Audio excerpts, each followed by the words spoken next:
ആകാശവാണി.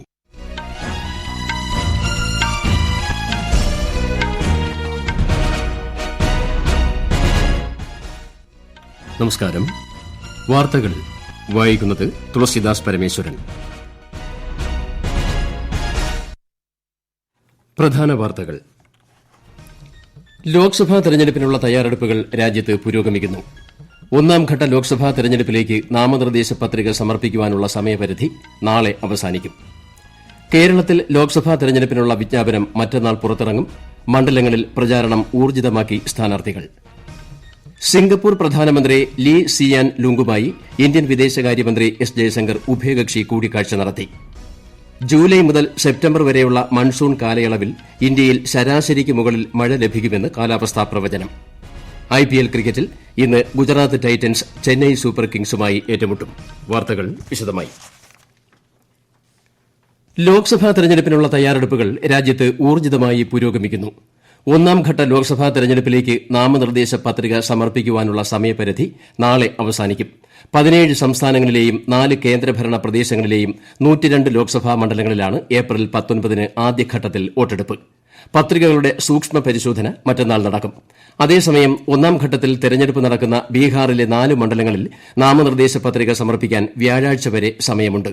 കേരളത്തിലെ 20 മണ്ഡലങ്ങളിലേക്കുള്ള ലോക്സഭാ തെരഞ്ഞെടുപ്പിനുള്ള വിജ്ഞാപനം മറ്റന്നാൾ പുറപ്പെടുവിക്കും. 12 സംസ്ഥാനങ്ങളിലെയും ജമ്മുകാശ്മീരിലെയും 89 മണ്ഡലങ്ങളിലാണ് ഏപ്രിൽ 26-ന് രണ്ടാംഘട്ടത്തിൽ വോട്ടെടുപ്പ്. പ്രമുഖ രാഷ്ട്രീയ പാർട്ടികളുടെ സ്ഥാനാർത്ഥി പ്രഖ്യാപനം പൂർത്തിയായതോടെ കേരളത്തിൽ തെരഞ്ഞെടുപ്പ് ചിത്രം വ്യക്തമായി കഴിഞ്ഞു. സ്ഥാനാർത്ഥികളും പ്രമുഖ നേതാക്കളും മണ്ഡലങ്ങളിൽ സജീവ പര്യടനം തുടരുകയാണ്. മറ്റന്നാൾ തെരഞ്ഞെടുപ്പ് വിജ്ഞാപനം പുറത്തിറങ്ങുന്നതോടെ നാമനിർദ്ദേശ പത്രികകളുടെ സമർപ്പണം ആരംഭിക്കും. ഏപ്രിൽ 4-ആണ് സംസ്ഥാനത്ത് പത്രിക സമർപ്പിക്കാനുള്ള അവസാന തീയതി. നാമനിർദ്ദേശ പത്രികകളുടെ സൂക്ഷ്മ പരിശോധന 5-ന് നടക്കും. പത്രിക പിൻവലിക്കാൻ ഏപ്രിൽ 8 വരെ സമയമുണ്ട്. ഏപ്രിൽ 26-നാണ് സംസ്ഥാനത്ത് വോട്ടെടുപ്പ്. വോട്ടെണ്ണൽ ജൂൺ 4-ന് നടക്കും. കേരളത്തിൽ ലോക്സഭാ തെരഞ്ഞെടുപ്പിനുള്ള വോട്ടർ പട്ടികയിൽ യുവ വോട്ടർമാരുടെ എണ്ണത്തിൽ വലിയ വർധന. കരട് വോട്ടർ പട്ടിക പ്രസിദ്ധീകരിച്ച ഒക്ടോബർ 27-ന് ശേഷം 3,11,805 വോട്ടർമാരാണ് പുതുതായി ചേർന്നത്. തിങ്കളാഴ്ച വരെയുള്ള കണക്കനുസരിച്ച് 3,88,981 യുവ വോട്ടർമാരാണ് സംസ്ഥാനത്ത് ഉള്ളത്. ലോക്സഭാ തെരഞ്ഞെടുപ്പിലെ കന്നി വോട്ടർമാർ കൂടിയാണ് ഇവർ. ഹ്രസ്വ കാലയളവിനുള്ളിൽ യുവ വോട്ടർമാരുടെ എണ്ണത്തിൽ ഉണ്ടായ വർധന ശരാശരി അടിസ്ഥാനത്തിൽ രാജ്യത്ത് തന്നെ ഒന്നാമതാണ്. സംസ്ഥാനത്തെ ലോക്സഭാ തെരഞ്ഞെടുപ്പിനുള്ള അന്തിമ വോട്ടർ പട്ടിക അടുത്ത മാസം 4-ന് പ്രസിദ്ധീകരിക്കും. വിദേശകാര്യമന്ത്രി എസ് ജയശങ്കർ സിംഗപ്പൂർ പ്രധാനമന്ത്രി ലീ സിയാൻ ലൂംഗിനെ സന്ദർശിച്ചു. ഇൻഡോ പസഫിക് പശ്ചിമേഷ്യ മേഖലയിലെ വിവിധ വിഷയങ്ങളിലെ കാഴ്ചപ്പാടുകൾ കൂടിക്കാഴ്ചയിൽ ഇരു നേതാക്കളും പങ്കുവച്ചു. സിംഗപ്പൂരിന്റെ അനുകൂല നിലപാടുകൾ ഉഭയകക്ഷി ബന്ധത്തിന് കരുത്ത് പകരുന്നതായി ശ്രീ ജയശങ്കർ അറിയിച്ചു. സിംഗപ്പൂർ പ്രധാനമന്ത്രിയുടെ ആഗോള കാഴ്ചപ്പാടുകളെ ഇന്ത്യ വിലമതിക്കുന്നതായും അദ്ദേഹം അഭിപ്രായപ്പെട്ടു.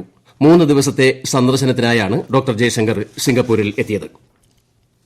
നടിയും ബിജെപിയുടെ ലോക്സഭാ സ്ഥാനാർത്ഥിയുമായ കങ്കണ റണാവത്തിനെതിരെ അധിക്ഷേപകരമായ പ്രസ്താവന നടത്തിയ കോൺഗ്രസ് നേതാവ് HS ആഹിർ, പാർട്ടി വക്താവ് സുപ്രിയ ശ്രീനേത് എന്നിവർക്കെതിരെ ശക്തമായ നടപടി സ്വീകരിക്കണമെന്ന് തെരഞ്ഞെടുപ്പ് കമ്മീഷനോട് ആവശ്യപ്പെട്ട് ദേശീയ വനിതാ കമ്മീഷൻ.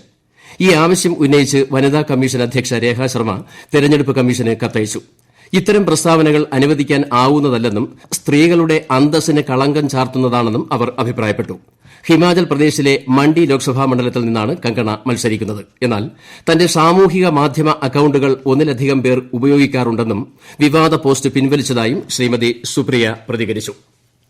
ആസിയാൻ രാജ്യങ്ങളിലേക്കുള്ള കപ്പൽ വിന്യാസത്തിന്റെ ഭാഗമായി മലിനീകരണ നിയന്ത്രണ ശേഷിയുള്ള ഇന്ത്യൻ കോസ്റ്റ് ഗാർഡ് കപ്പൽ സമുദ്ര പഹരദാർ ഫിലിപ്പീൻസിലെ മനില തുറമുഖത്ത് എത്തി. ആസിയാൻ മേഖലയിലെ സമുദ്ര മലിനീകരണ പരിഹാര നടപടികളുടെ ഭാഗമായാണ് സന്ദർശനം. സമുദ്ര ഉപരിതലത്തിൽ പരന്ന എണ്ണ നീക്കം ചെയ്യുന്നതിന് ശേഷിയുള്ള ഒരു ചേതക് ഹെലികോപ്റ്റർ, സമുദ്ര മലിനീകരണം നിയന്ത്രിക്കുന്നതിനായുള്ള പ്രത്യേക ഉപകരണം എന്നിവ കപ്പലിൽ ഉണ്ടെന്ന് പ്രതിരോധ മന്ത്രാലയം അറിയിച്ചു. അടുത്ത മാസം 12 വരെ നീളുന്ന പര്യടനത്തിന്റെ ഭാഗമായി ഫിലിപ്പീൻസ്, ബ്രൂണൈ, വിയറ്റ്നാം എന്നീ ആസിയാൻ രാജ്യങ്ങൾ കപ്പൽ സന്ദർശിക്കും. കഴിഞ്ഞ വർഷം Cambodia, Malaysia, Singapore, Thailand, Indonesia എന്നീ രാജ്യങ്ങളിൽ കോസ്റ്റ് ഗാർഡിന്റെ മലിനീകരണ നിയന്ത്രണ കപ്പലുകൾ പര്യടനം നടത്തിയിരുന്നു. ഈ വാർത്തകൾ ആകാശവാണിയിൽ നിന്ന്. ആകാശവാണി വാർത്തകളും വാർത്താധിഷ്ഠിത പരിപാടികളും all India radio news Thiruvananthapuram എന്ന യൂട്യൂബ് ചാനലിൽ ലഭ്യമാണ്. കൂടുതൽ വാർത്തകൾക്കായി @all India radio news Thiruvananthapuram എന്ന ഫേസ്ബുക്ക് പേജും @AER_News_TVM എന്ന എക്സ് ഹാൻഡിലും സന്ദർശിക്കാം.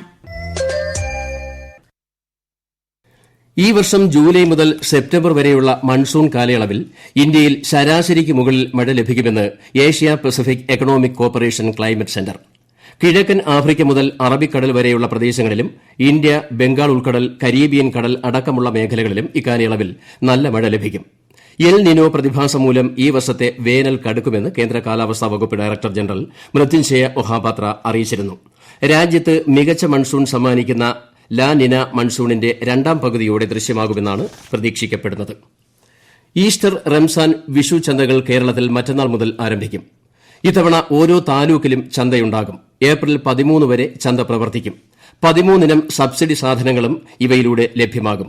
മാവേലി സ്റ്റോറുകൾ, സൂപ്പർ മാർക്കറ്റുകൾ, പീപ്പിൾസ് ബസാറുകൾ, ഹൈപ്പർ മാർക്കറ്റുകൾ, അപ്ന ബസാറുകൾ തുടങ്ങി സപ്ലൈകോയുടെ 1630 വിൽപ്പനശാലകളും പ്രവർത്തിക്കും.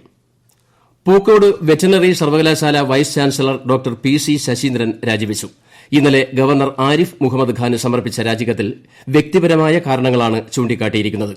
പൂക്കോട് സർവകലാശാലയിലെ 2ാം വർഷ വിദ്യാർത്ഥി സിദ്ധാർത്ഥിന്റെ മരണവുമായി ബന്ധപ്പെട്ട് നേരത്തെ സസ്പെൻഡ് ചെയ്ത 33 വിദ്യാർത്ഥികളെ രാജിവെക്കുന്നതിന് മണിക്കൂറുകൾക്ക് മുമ്പ് വൈസ് ചാൻസലർ തിരിച്ചെടുത്തിരുന്നു. ഗവർണർ ഇടപെട്ട് വൈസ് ചാൻസലറുടെ ഉത്തരവ് റദ്ദാക്കി എന്നാണ് റിപ്പോർട്ടുകൾ. മലപ്പുറത്ത് 2 വയസ്സുകാരിയെ മർദ്ദിച്ചു കൊന്ന കേസിൽ പിതാവിനെതിരെ കൊലക്കുറ്റം ചുമത്തി. കസ്റ്റഡിയിലുള്ള പിതാവ് മുഹമ്മദ് ഫായിസിനെതിരെ ജുവനൈൽ ജസ്റ്റിസ് ആക്ട് പ്രകാരം കേസെടുത്തു. കുഞ്ഞ് മരിച്ചത് ക്രൂരമർദ്ദനം മൂലമെന്ന് പോസ്റ്റ്മോർട്ടത്തിൽ തെളിഞ്ഞതിനെ തുടർന്നാണ് നടപടി. പോക്സോ കേസിൽ പ്രതിയായ ഇയാൾക്കെതിരെ മഞ്ചേരി കോടതി വിധി പറയാനിരിക്കെയാണ് മകളെ കൊലപ്പെടുത്തിയ കേസിൽ അറസ്റ്റിലാകുന്നത്. SSLC പരീക്ഷയുടെ മൂല്യനിർണ്ണയം അടുത്ത മാസം 3-ന് ആരംഭിക്കും. 70 ക്യാമ്പുകളിലായി 10,000-ഓളം അധ്യാപകർ പങ്കെടുക്കും.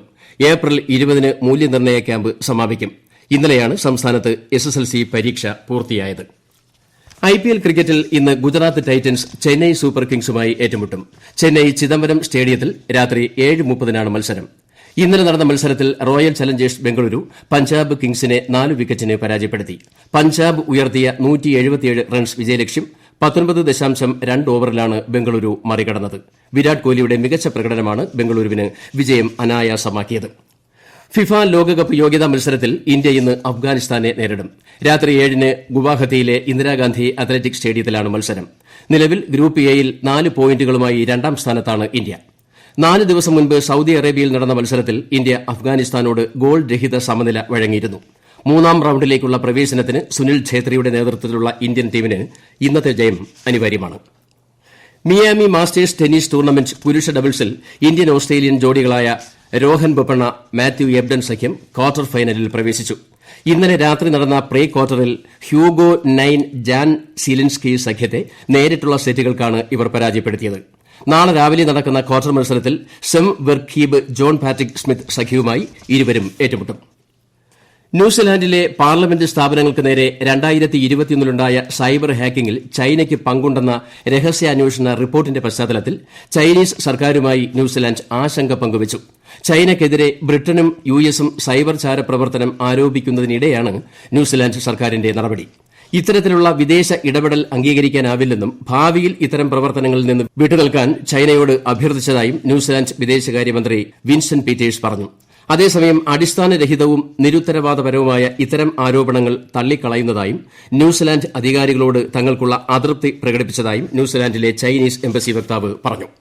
ഗാസയിൽ അടിയന്തര വെടിനിർത്തലിന് ഐക്യരാഷ്ട്ര രക്ഷാസമിതി ആഹ്വാനം ചെയ്തു.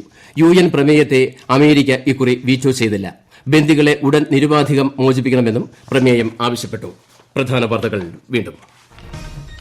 ലോക്സഭാ തെരഞ്ഞെടുപ്പിനുള്ള തയ്യാറെടുപ്പുകൾ രാജ്യത്ത് പുരോഗമിക്കുന്നു.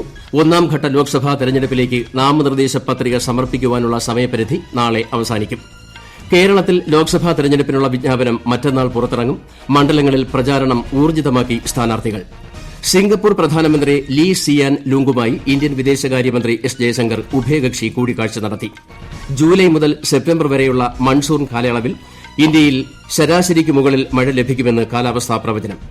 IPL ക്രിക്കറ്റിൽ ഇന്ന് ഗുജറാത്ത് ടൈറ്റൻസ് ചെന്നൈ സൂപ്പർ കിങ്സുമായി ഏറ്റുമുട്ടും. വാർത്തകൾ കഴിഞ്ഞു. അടുത്ത വാർത്താ പ്രക്ഷേപണം 6:30-ന്.